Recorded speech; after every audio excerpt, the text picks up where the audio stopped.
Amém. Vamos falar um pouco, parafraseando na linha de Erasmo de Roterdão, que parafraseou ou comentou tão bem os Evangelhos, de tal modo que mesmo na Inglaterra protestante, por efeitos do magistério anterior de John Colet, de John Fisher e Thomas More, estava aberta à sabedoria crística.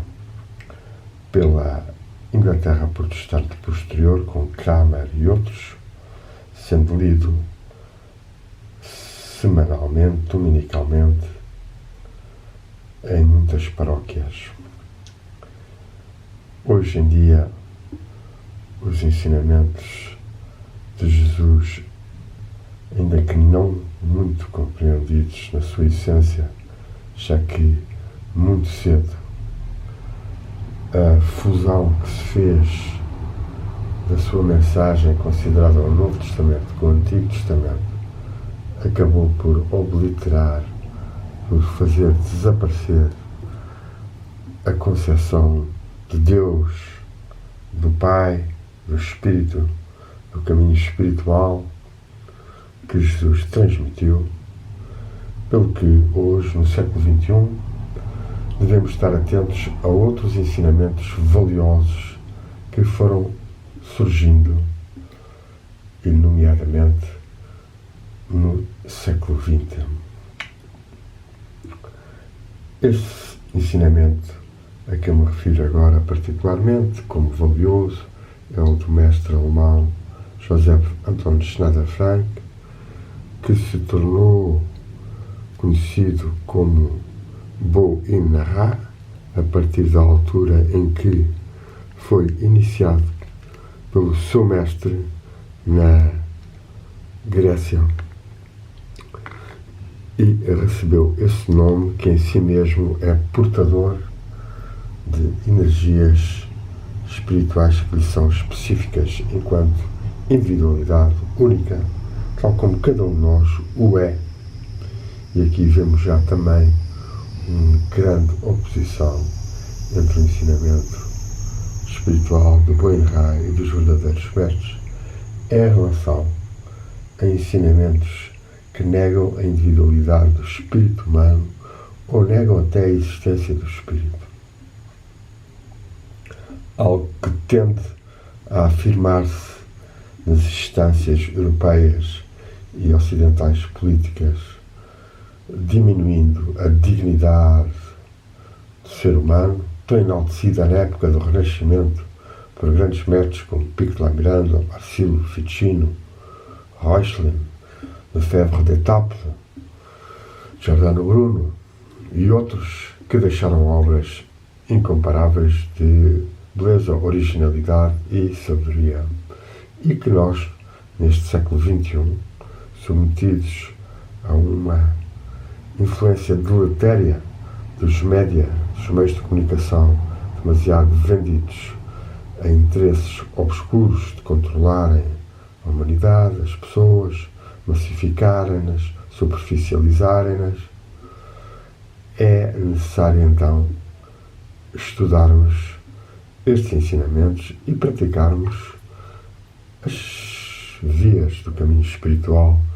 que desde há séculos e séculos são as mesmas, ou seja, uma vida justa e harmoniosa, sábia, regida por princípios de ética, estética e compaixão, e uma prática meditativa de recolhimento interior e de desenvolvimento da capacidade de concentração e de ligação aos mundos espirituais, ao seu próprio espírito e ao desabrochar dos sentidos espirituais e da ligação a Deus. Ora, isto que alguns de nós vão praticando há décadas e, portanto, recebendo volta e meia alguns sinais de estarem no caminho certo, deveriam ser mais praticadas pelas pessoas. Aqui esta minha tentativa de ir partilhando os melhores ensinamentos de mestres verdadeiros, tais como Boin-Ra ou outros, como os místicos persas, como seria Ramakrishna, como Lao Tse, como o guru indiano Ranad, etc, etc. Tendo eu já partilhado um artigo no blog sobre o livro Merlist, Mais Luz, sobre a introdução e o primeiro capítulo, onde se fala nessa aspiração ao conhecimento e à luz e como todos temos que verdadeiramente lutar por tal. No segundo capítulo, Boin-Ra traça rapidamente uma descrição da comunidade dos seres espirituais mais evoluídos, ao que ele se refere em outras obras, intitulando o capítulo Os Construtores da Catedral da Humanidade, já que refere que, ao longo dos séculos, esses mestres vão edificando uma espécie de construção religiosa nos planos espirituais que liga a humanidade à divindade e na qual cada um de nós pode contribuir, sendo todos e cada um uma pedra nesse edifício, seja uma pedra de fundação, seja uma pedra de um pináculo, seja uma pedra da parede, mas cada um é, e nisso somos todos iguais. Contudo, é evidente que há também uma lei hierárquica, e esta, infelizmente, nem sempre é reconhecida e faz com que muitos dos reis e dirigentes vão e estejam completamente nus de realização espiritual e por artimanhas e pelo desacerto da estruturação social se encontram em posições de destaque e de influência. Sabermos, então, aspirar aos verdadeiros mestres e aos níveis mais elevados de verdade e conhecimento é importante. E para isso, Boin-Ra tenta esclarecer como, infelizmente, a partir de meados do século XIX, e particularmente com as descrições de Helena Petrovna Blavatsky e as atividades que aconteceram à volta dos mestres dos Himalaias, criaram muita confusão, muita concepção incorreta sobre quem são os mestres, pois eles tiveram que recorrer a pequenos truques para criar mais impacto e provavelmente forjaram muitas das cartas que atribuíram a mestres em que os conhecimentos mais banais, seja do cotidiano, seja da ciência, são transmitidos com uma certa desfaçatez, como se verdadeiros mestres descessem a esses níveis de transmissão para os seus eventuais discípulos. Como sabemos e como deveremos intuir, estas relações são rarissimamente feitas no plano físico e passam-se mais nos planos espirituais. Aí sim, todos nós recebemos, se verdadeiramente aspiramos à ligação com os mestres, com os espíritos celestiais e com a divindade e agimos corretamente na vida, podemos receber as bênçãos e as inspirações que nos vão fortalecendo no caminho espiritual. Um caminho em que todos, entre os quais os próprios mestres, têm as suas limitações, podem cometer erros, podem mesmo cair do seu nível, se de facto se rebelam contra a vontade do Espírito. O famoso pecado do Espírito Santo, que tanto se fala e pouco se conhece, já que 90% ou mais das pessoas não têm contacto com o Espírito. E o Espírito Santo, que conhecem, é em geral apenas um entusiasmo, uma autossugestão de abertura a níveis, por vezes, subtis, astrais, de energias, de estados de amor, de circulação energéticas e muito raramente obtendo mesmo a relação com o espírito ou com os mestres espirituais. Em que essas assunções dos dons do espírito, tal como o falar línguas, é, de certa forma, coisificada, materializada, tornando-se um papaguear de frases que de forma alguma corresponde ao sentido correto de falar as línguas, que é o compreender, o intuir e transmitir também mentalmente, palavra, o que as pessoas estão a pensar ou têm como intenções. Algo que é bem necessário nós termos hoje em dia, porque somos submetidos a tanta desinformação, tanta contra-informação, que se não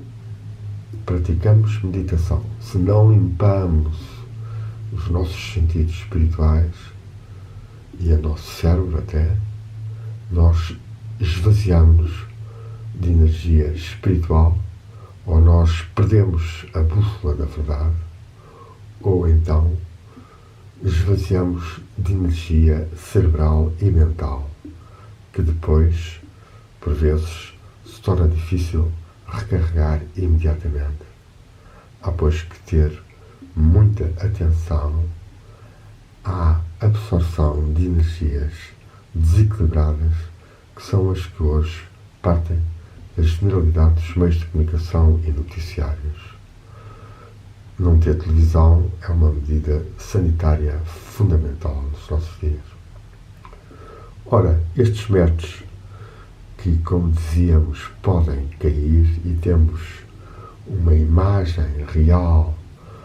do que se passou com Lucifer, com um grande espírito celestial que não quis sujeitar-se à ordem cósmica e caiu, criando e arrastando consigo seres que existem nos planos invisíveis, ainda que muita gente descreia completamente da existência de forças negativas, mas infelizmente e as pessoas podem senti-las nos sonhos, por vezes, ou podem vê-las nos actos de crueldade e de maldade, de violência gratuita, e sem ser gratuita, mas violência terrível, que vemos por vezes acontecerem em seres que podem estar perturbados por esse tipo de influências, ou mesmo seres. E sabemos como os extremismos religiosos, muitas vezes, ainda que nascendo de reações contra opressões também negativas, se tornam instrumentos dessas forças do mal. Então, tentarmos realizar que a divindade é amor e que as energias dos mestres são, sobretudo, luz, amor, sabedoria, força, e que é isso que nós devemos tentar sentir, despertar e viver dentro de nós, torna-se muito importante para irmos mudando a aura nossa, a aura do nosso ambiente, da nossa cidade, das nossas pessoas amigas, e assim irmos contribuindo para que as energias dos mestres, dos anjos, do Espírito se infundam mais em nós e no planeta. Quanto às descrições teosóficas, criaram de facto uma crença absurda em muitas das transcrições, seja de outros livros, seja semi-mediúnicas, seja recebidas dos mestres, que Helena Petrovna Blavatsky partilhou, e isso foi lançar bastante confusão, criando estereótipos de omnisciência dos mestres ou iniciações em graus, algo que foi passando para outras entidades e que já antes, na própria maçonaria, se artificializara e coisificara, já que, de facto, nos planos espirituais, embora possa haver e há iniciações, ou seja, transmissões de energias espirituais ou despertares de energia espiritual de um discípulo para um ser mais evoluído, o que se passa é que há apenas seres que estão mais realizados espiritualmente e outros menos, seres que têm mais consciência do espírito e agem mais na sua orientação e na sua identificação e, portanto, em sabedoria e amor, mas, claro, discernimento e coragem de também saber levantar a voz para denunciar o que é mau,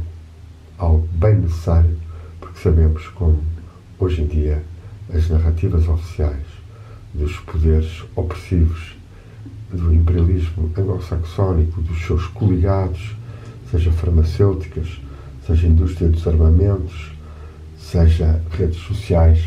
é tremendamente opressivo e repressivo, proibindo, bloqueando ou mesmo silenciando pessoas que se levantam a voz. Mas há que lutar para que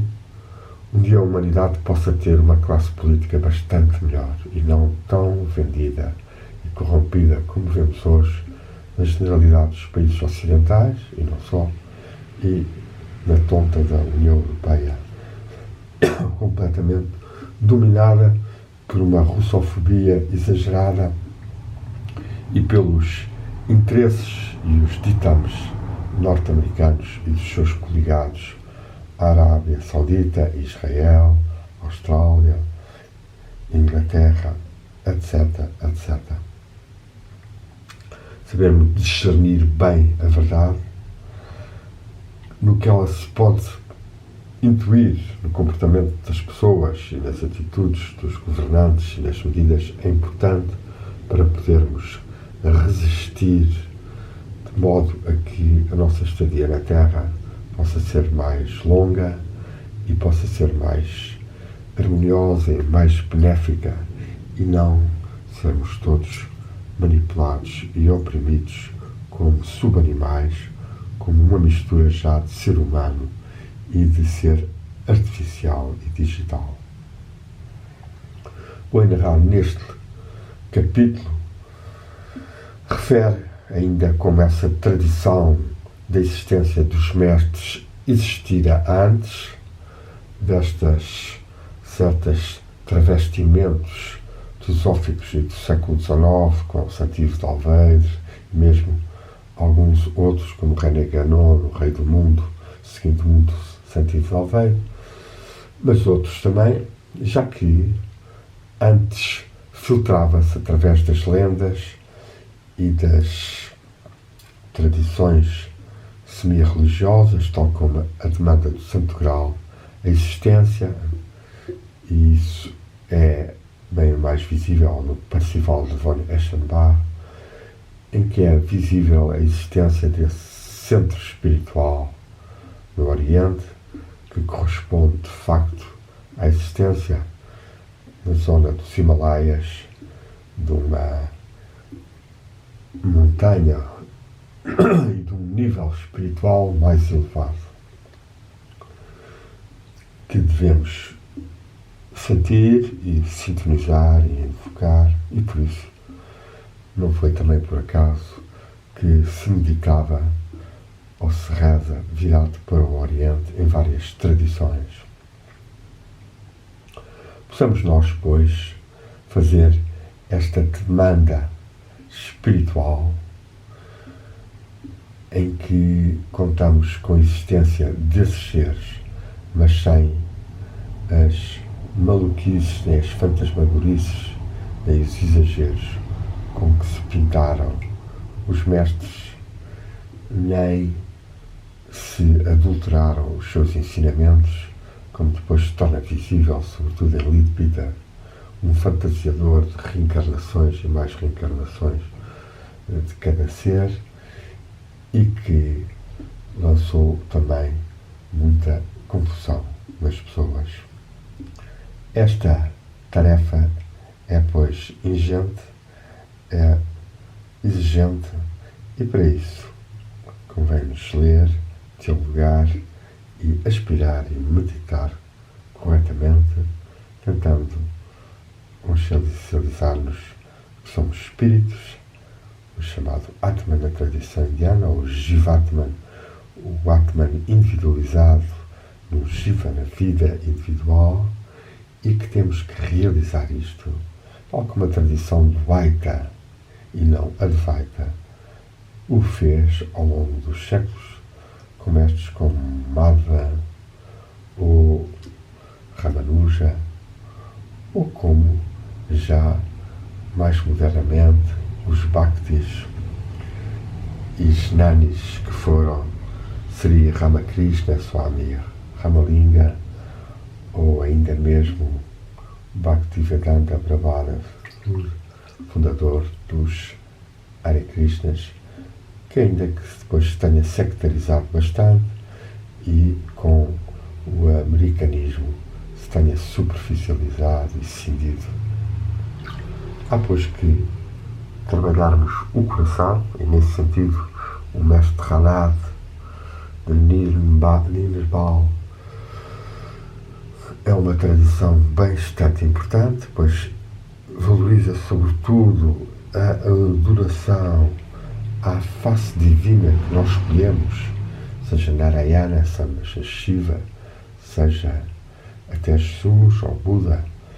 utilizando um mantra ou um nome que se repete com devoção e com amor e depois se propicia o silêncio de invocação das bênçãos desse ser e por trás dele dos mestres ou da divindade. Este trabalho é o trabalho espiritual que todos deveríamos fazer e esperemos que assim consigam fazê-lo. Sede prudentes como as serpentes, saber despertar mais as vossas energias internas, helicoidais, espirais, e brilhai com a chama do amor no vosso coração, mais atentos e tentando entrar no coração espiritual, nesse que irradia a presença divina e é a porta para a ligação com o mundo espiritual e divino.